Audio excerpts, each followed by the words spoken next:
First-year teachers are not prepared to teach. Researchers at Brown University say prestige, interest, preparation, and satisfaction of America's teachers are at or near their very lowest point in over a half century. A big issue facing today is these pre-service teachers coming straight out of teachers' colleges and teacher programs are simply not getting enough training experience in teaching before they hit the classroom for their first year of teaching. In fact, many of these teachers do not get quality teaching experience until their last semester of their college program.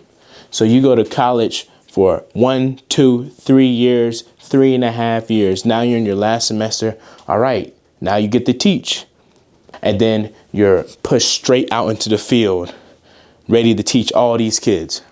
That simply is just a poor model. What happens if during your student teaching experience, you decide, I don't like teaching? Well, you just spent 4 years basically in the program to find out in your last semester that you don't like teaching.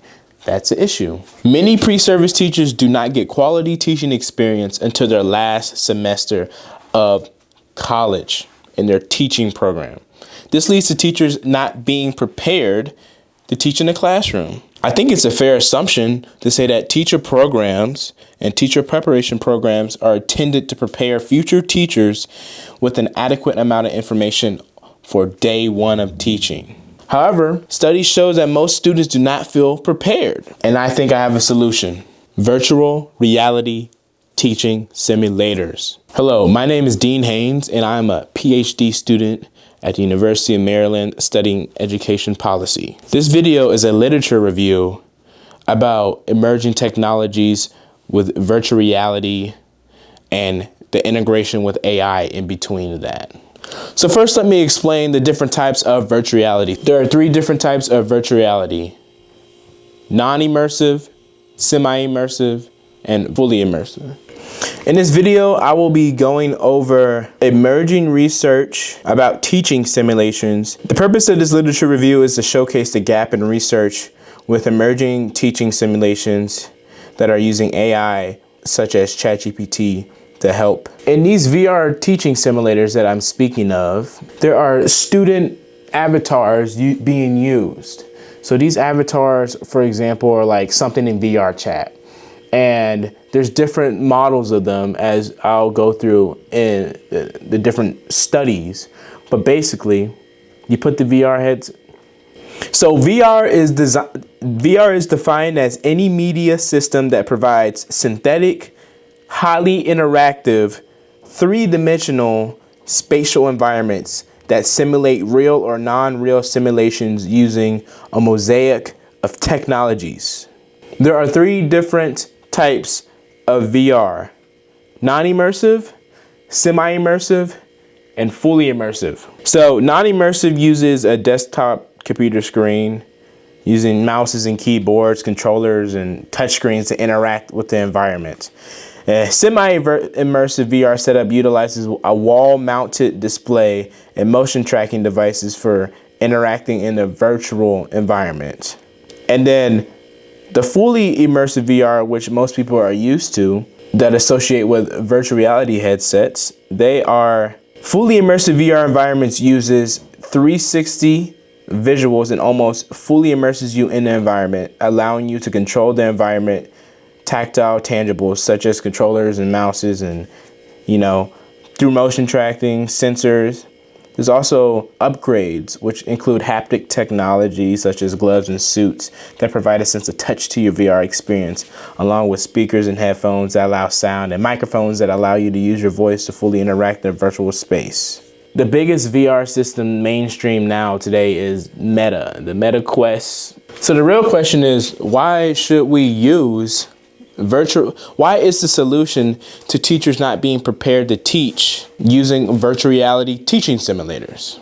Virtual reality teaching simulators with student avatars are widely supported by researchers, as it effectively bridges the gap between theoretical knowledge and practical teaching skills. It also offers example-based feedbacks and reduces performance anxiety for pre-service teachers by providing safe, controlled space for practice and experimentation. This safe environment allows for repeated playback of classroom scenarios, enabling direct feedback from instructors on each iteration. For example, structuring virtual reality-based teacher training like a video game fosters systematic skill building, allowing for gradual increases in task difficulty and a repetition of challenges at each level. This approach parallels athlete training methods and provides appropriate scaffolding during the learning process. It's safe. It can realistically replicate essential aspects of the classroom environment while also enabling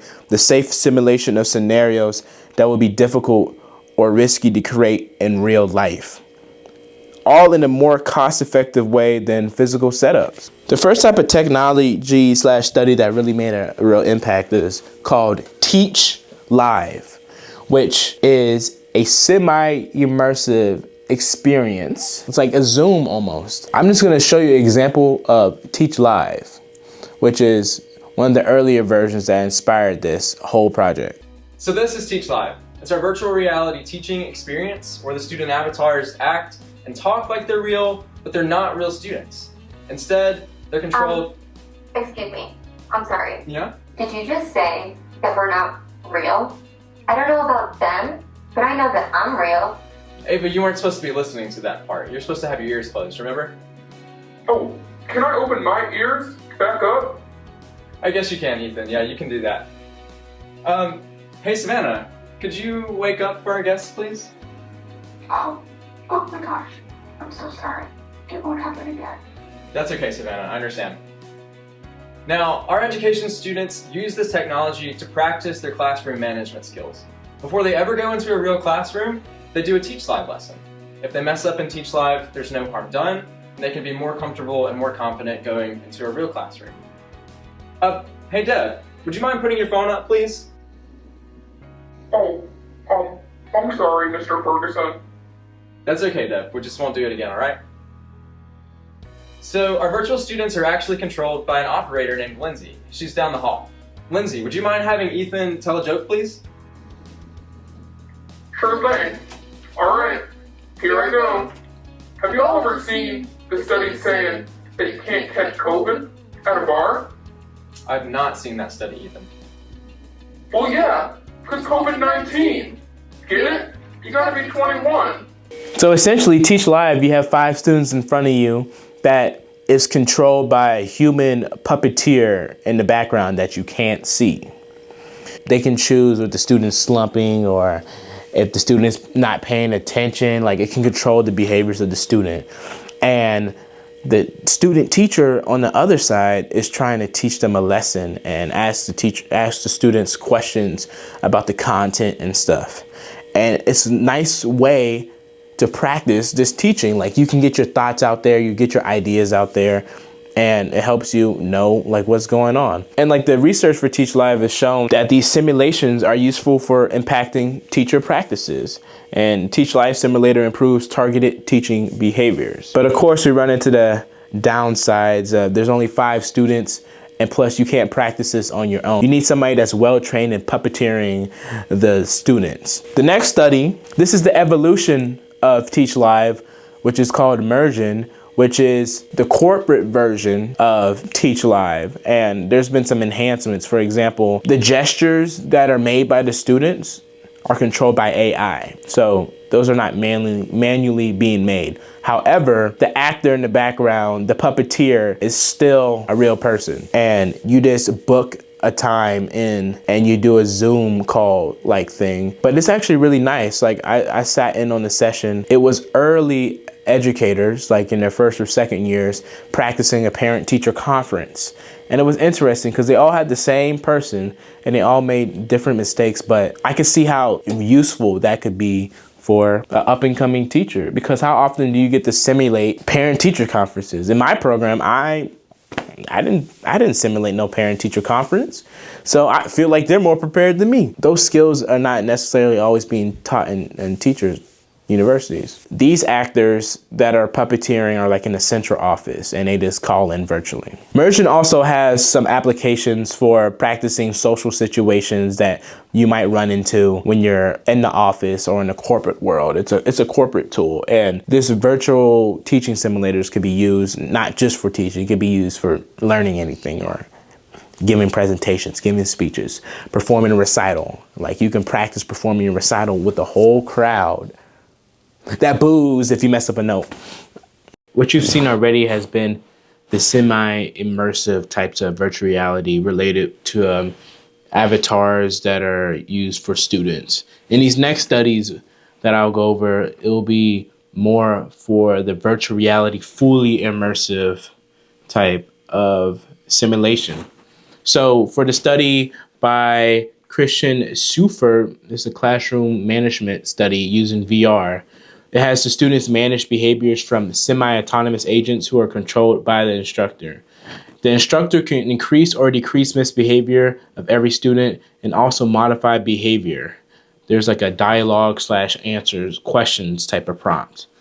And the students saw a very high relevance for using this technology in classroom management skills and for their future careers. So this tech is similar to Teach Live Immersion in the way that there is student avatars that are being controlled by the instructor. The technology being used is called breaking bad behaviors, which is used to train classroom management with students in this VR program. The next obvious step from Immersion and Teach Live is to put this type of technology in a virtual reality headset, which is what these next few studies did. Okay, so this is Breaking Bad Behavior, the VR program. So as you can see, this person sitting at the desk right here is the instructor, and these are the dialogue options and behavior options the professor is choosing. And this down here is the view that the student teacher can see via this lady right here with the VR, and she reacts to what the professor chooses in this class as a behavior. For example, if I pause, like right here, this is where a child is sitting, and this professor, instructor controlling the system is choosing that child to act up in some way or have a certain behavior, and the lady has to respond to it. You can also track and see the movement of the instructor in this box, and one of the restraints is, well, the teacher can't really move far out of this box, and these hand gestures, the hand gestures are being relayed by this Xbox Connect, which is a motion sensor, acts as a motion sensor. There were many technical issues that didn't allow good flow in the process for practicing the classroom management skills. The software could advance more with having more options of dialogue between student, teachers, and agents. And in the next study, it had some of the same issues. This study by Jolene Mao. This was a classroom management study where the simulated environment has a classroom with many students and professors, and the professor controlled the student avatars, similar to the study above by Christian Schufer. There wasn't too much special about this study. It was similar to the Christian Schufer. It really also had technical issues that mess with the experience of the student teachers. One thing they found in this study is that there was a need for high quality, high skilled, experienced teachers to be observing, to give feedback to the students while they were teaching or after they're teaching. This is not something a teacher can just take home, or a practicing teacher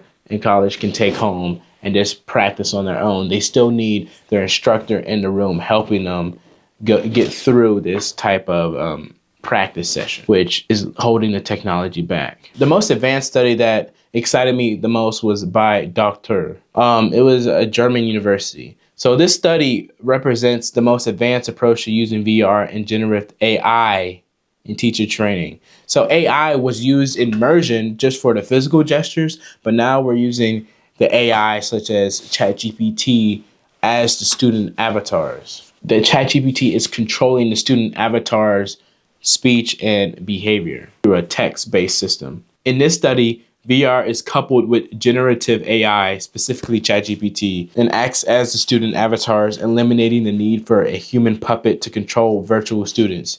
This innovative approach reduces instructors' workload, increases flexibility, enables teachers in training to explore a variety of classroom management theories such as interpersonal behavior strategies, as cited in the doctor. The study's central question is, can we design and implement an effective, authentic, and versatile interactive virtual reality AI classroom management education environment that supports the teacher and training learning process? Further research in the study has shown that using video observation and mobile eye tracking has shown that skilled teachers consistently scan the classroom environment and quickly and accurately interpreting student behaviors. So integrating this eye tracking into this technology, as the authors cited, would further improve the research capabilities of this technology, because then you can get the data from the eye tracking to see, compare, where are advanced teachers scanning, how are they scanning the classroom to see if the students are on task,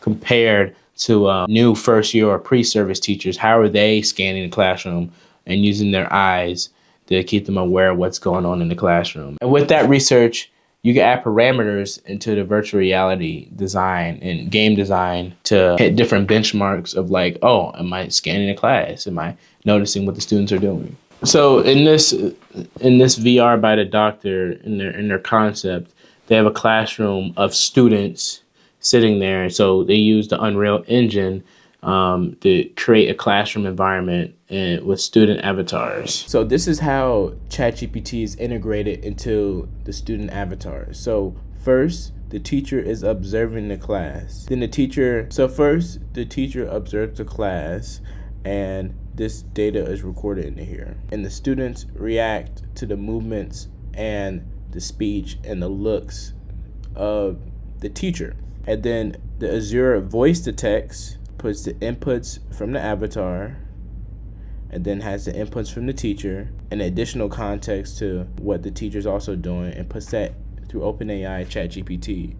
And then that would generate a prompt and the student type of parameters, and whatever is generated by ChatGPT is then put into text to voice back to Azure that follows up into the updates. And then whatever is given through this text to voice is then portrayed through the speech avatars and the behavior avatars through the Unreal Engine, through what you see in this. I haven't seen a video of this like in real time, but I assume there is some latency and it doesn't work super fast. But I think those issues have to do with Wi-Fi. Since it's a newer technology, it's a little bit slower. So in the future, I feel like this process may be instantaneous. So as you can see, there's this flow chart that basically shows a map of the student behavior. So if the student talks, let's say, yes, they talk off topic. And then there's the volume. If the volume is loud or soft, let's say they say it in a soft way. And then they will go to either, the teacher will have to respond in either a neutral, negative, no response, or positive manner. Let's say the teacher gives a negative response. This student is angry. It starts working under protest. So these are just different ways. If the student was loud and then the teacher gave a negative response, the student gets angry and stops working. So these are just different pathways to map that is following. The students react also to the other virtual students in the class, as seen in these lines over here. Things that are important are a combination of factors as showed right here. So the spoken words and the distance between the trainees. So there's an aspect of proximity, and the gaze, showing where the eyes are looking at, are also important for this activity. But the main thing about this study was showing that you could use AI, you could program to have ChatGPT act as the student, which is huge, because the other studies such as the Mule and the Jolene Mule study, there's like a dialogue of options that you have to choose from, and that takes a long time to manually process in there. When ChatGPT just bypasses that, and all you have to do is just integrate this ChatGPT generative AI software into the program, and then you have students that act as avatars. Issues that came with this doctor study was the students complained that there was no physical interaction. The students cannot move around. The student avatars cannot move around. And the teachers can't pick up like a pen, for example, or write on their paper or write on the board. Even though this was an issue, I feel like this won't be an issue for long because with computer vision and different open source AI technologies. Broadly speaking, computer vision enables devices to perceive objects or patterns in images or video frames and uses that information for further analysis or decision making using techniques like detection, classification, and segmentation. Computer vision can also help synthesize and generate new images and video, classify helmets for safety, segment parts of a road scene as drivable and non-drivable space, and even morph and adjust highly accurate, high-resolution images. The AI can identify objects now. Because of that, like ChatGPT and the student, they could have the teacher write on the board, write something. The student avatar will be able to see what the teacher is writing on the board and react to that. And plus, ChatGPT now has a memory function, so it can remember what you tell it. So you can start teaching these students from scratch, and you can have a continuous class session over multiple weeks where you're teaching the same student avatars and they remember what you taught them the last session. And along with all these parameters, you can have the memory like at a 75%. So the students only remember 75% of what has been told to them. So it could be more realistic to an actual classroom.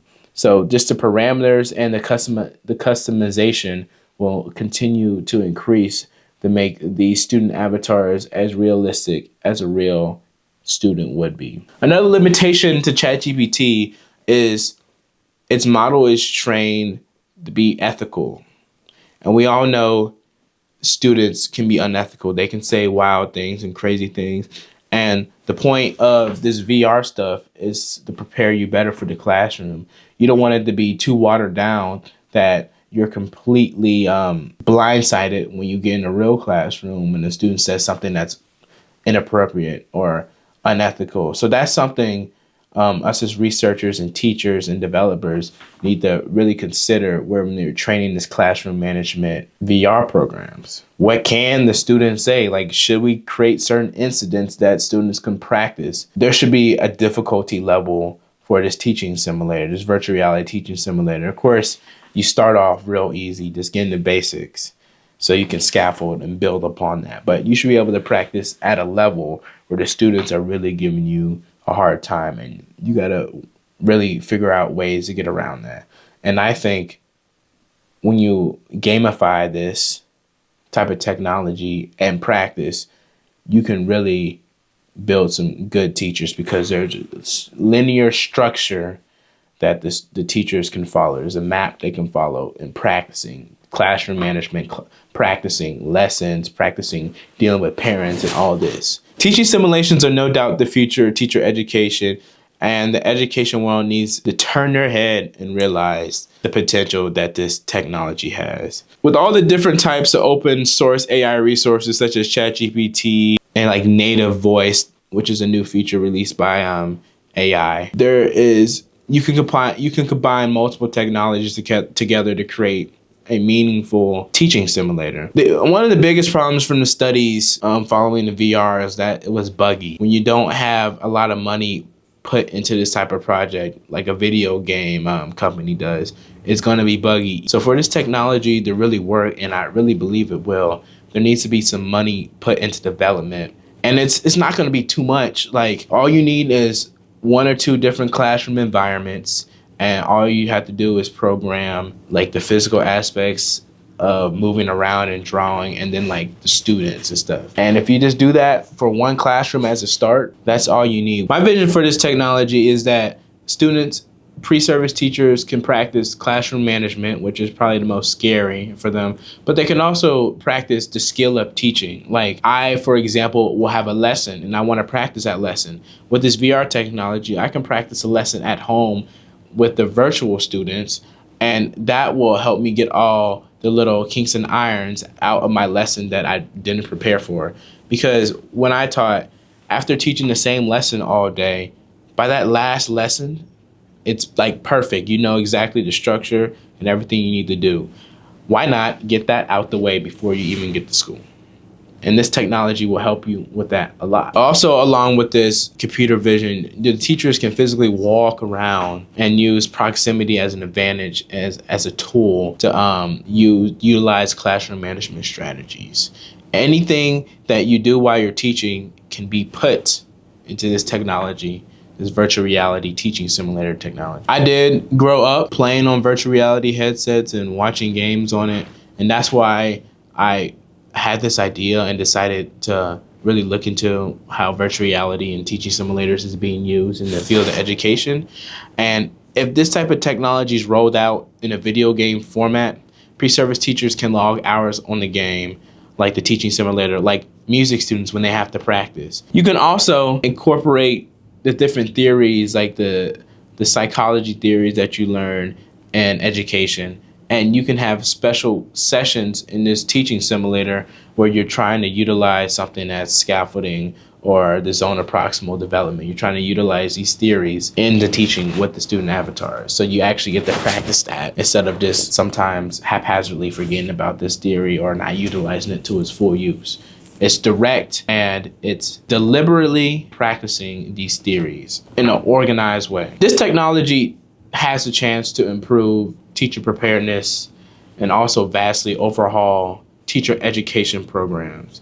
Because when you have the ability to practice these simulations on your own without having an instructor, that saves a lot of time. All that valuable in-person teaching that you really need to develop as a pre-service teacher before you enter your first few years, you can get a lot of that done virtually in a virtual environment. And that completely changes the education front and how teacher education programs need to go. And right now, since there's a shortage of teachers in education, if we can get students through the education programs faster because they have this technology that trains them better and also trains them a little bit better on the job, we'll have more teachers out there, and then we'll have also better teachers because they can continue to improve on their craft through this scaffold approach of teaching simulation. One thing why teachers quit because they just feel like they're very overwhelmed in their first couple years and that they weren't prepared for a teaching program. And with this technology, they're more prepared, and then teacher turnover will decrease and we'll have more longevity within teachers. Some further application of the technology is using haptic type of technology where you get a feel of what's actually going on. So there's this thing called haptic gloves and haptic suits where if you're touched on the shoulder in virtual reality, the haptic suit you have on will physically alert you that like you've been hit in that area. And that helps with like picking up pencils and drawing. This makes the experience more realistic.